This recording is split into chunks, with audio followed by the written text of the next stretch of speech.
Mari Carmen, soy estudiante del ciclo formativo de grado superior de Administración y Finanzas y estoy haciendo una serie de vídeos explicando mis mapas mentales que me sirven para estudiar y los dejo grabados también para tenerlos de repaso y por si a alguien más le sirve. Primero de todo quiero decir que si lo que buscas es algo más específico para oposiciones o para otro tipo de estudios, este no es tu vídeo, así que simplemente son mis mapas mentales con la materia que nos proporcionan desde la Junta de Andalucía para que tenemos que estudiarnos para el examen, para el ciclo formativo. Entonces yo me ciño a lo que nos indican en esta teoría, puesto que no nos van a pedir mucho más. Entonces, si lo que estás buscando es algo más amplio o más específico, puedes seguir buscando por aquí por YouTube.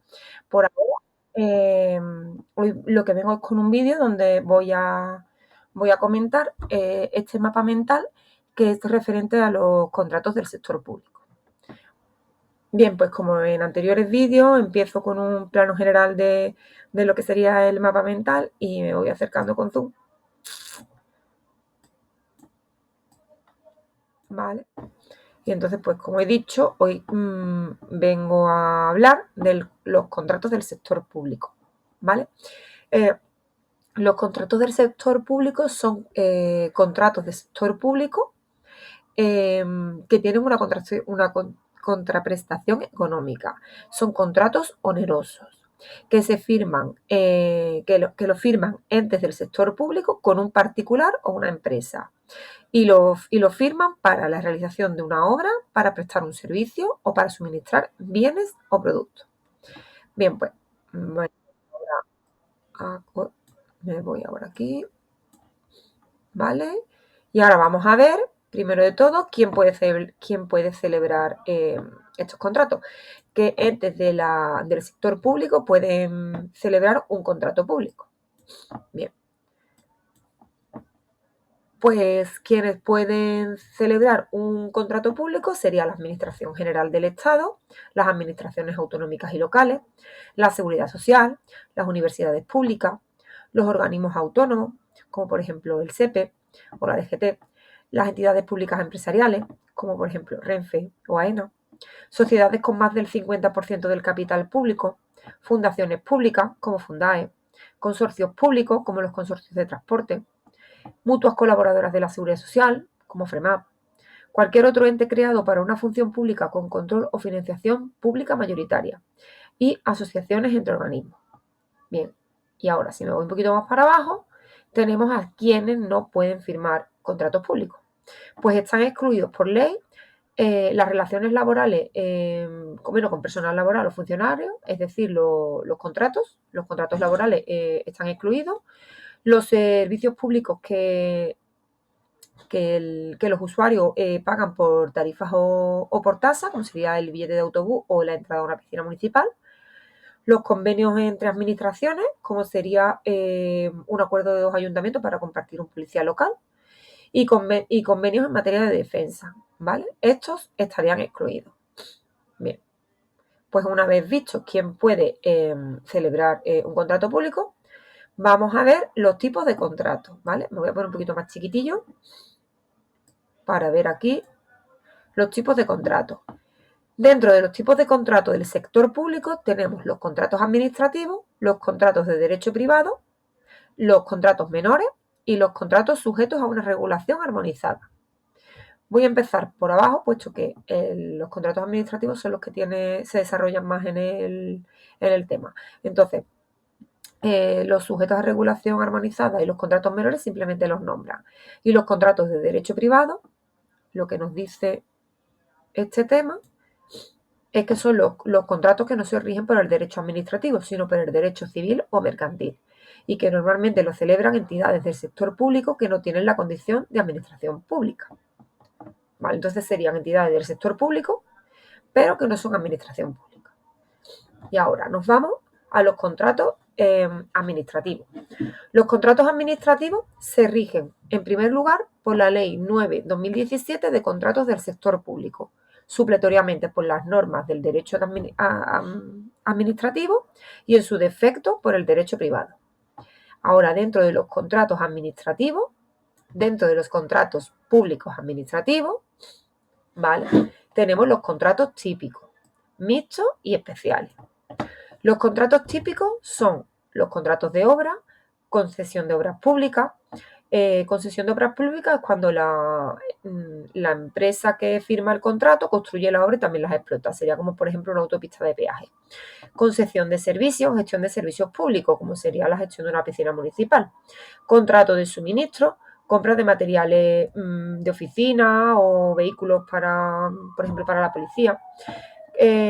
Contrato de servicios, prestación de servicios de limpieza, de mantenimiento, asesoramiento, colaboración público-privada, proyectos conjuntos entre el sector público y privado.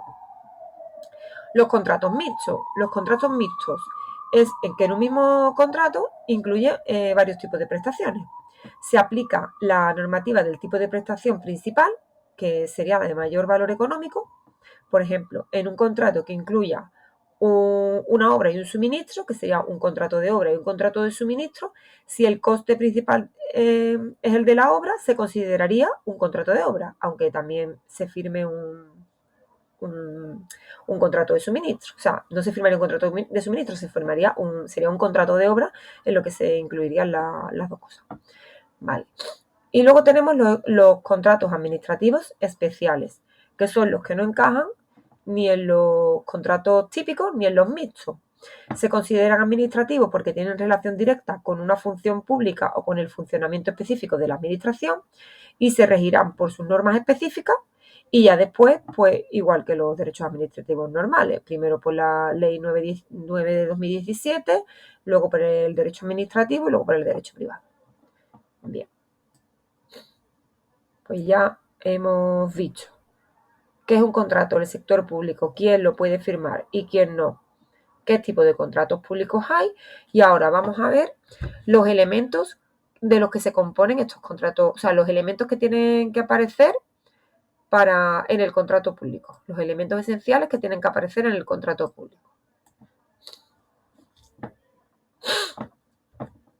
Vale, bueno, pues voy a ponerlo un pelín más chiquitino para verlo así. Va, no se ve todo. Lo pongo más pequeñín, no sé cómo lo veréis vosotros. Bien, pues los los elementos esenciales que tienen que aparecer en un contrato público serían los elementos sujetos, los sujetos, que serían el órgano de contratación y el contratista, el objeto, el precio, las garantías exigibles, el contenido mínimo que tiene que tener ese contrato, la forma y la perfección. Ahora voy a hablar de cada uno de estos elementos.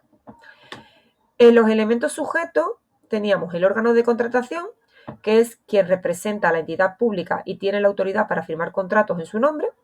Puede ser una persona unipersonal o un órgano colegiado.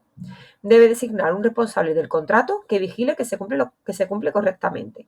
Y además puede contar con una mesa de contratación para valorar ofertas en los procesos complejos.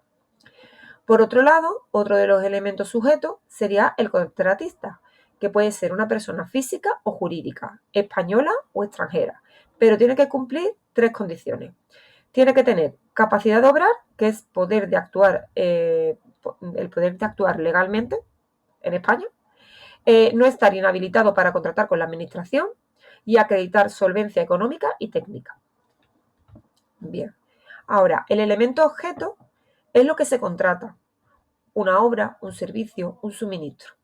Debe ser determinado y está prohibido fraccionar artificialmente el objeto para evitar controles o procedimientos de licitación. Pero sí se permite dividir en lotes si está justificado y tiene sentido funcional.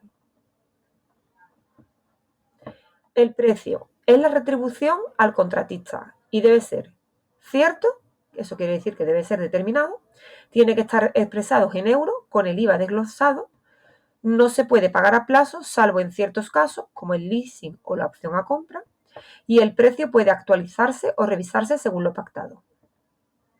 Garantías exigibles. Sirve para asegurar que el contratista cumplirá con lo pactado. La regla general es un 5% del importe de adjudicación sin el IVA. y en algunos casos se puede exigir una garantía complementaria que sería otro 5%, hasta un máximo de 10% del contrato. Sería hasta este 5% y este 5%, pues ese sería el 10% del contrato. El contenido mínimo que debe de tener el contrato. La identificación de las partes, es decir, estas dos partes, la identificación de estas dos partes. Capacidad de los firmantes, objeto y tipo de contrato, objeto, legislación aplicable, documentos que lo integran, precio o forma de cálculo, lo tenemos aquí, duración y posibles prórrogas, condiciones de entrega y recepción, condiciones de pago, casos de modificación del contrato, supuestos de resolución, presupuesto del que se pagará, confidencialidad si se aplica y cumplimiento del convenio colectivo aplicable. Además, pueden incluirse cláusulas adicionales siempre que respeten la ley, el interés público y los principios de la buena administración. La forma de los contratos públicos debe hacerse por escrito y solo se permite contrato verbal en situaciones de emergencia muy específicas. La perfección es que el contrato queda perfeccionado cuando se firma formalmente. Es decir, en el momento que se firma está perfeccionado. Pues nada. Con esto habríamos tocado el concepto de contrato, quién puede firmarlo, qué tipo de contrato y los elementos que tiene que tener un contrato para que sea válido. Quedaría la parte de la preparación de los contratos, ¿vale? En la que tocaríamos lo que sería la preparación en sí, la adjudicación, la licitación, la selección y formalización y la extinción. Pero esto lo voy a dejar para un segundo vídeo, para que no se me haga muy largo. Entonces, espero que os haya servido para aclarar un poquito, o por lo menos para tener este mapa mental a la hora de recordar lo que vosotros estudiáis. Hasta el próximo vídeo.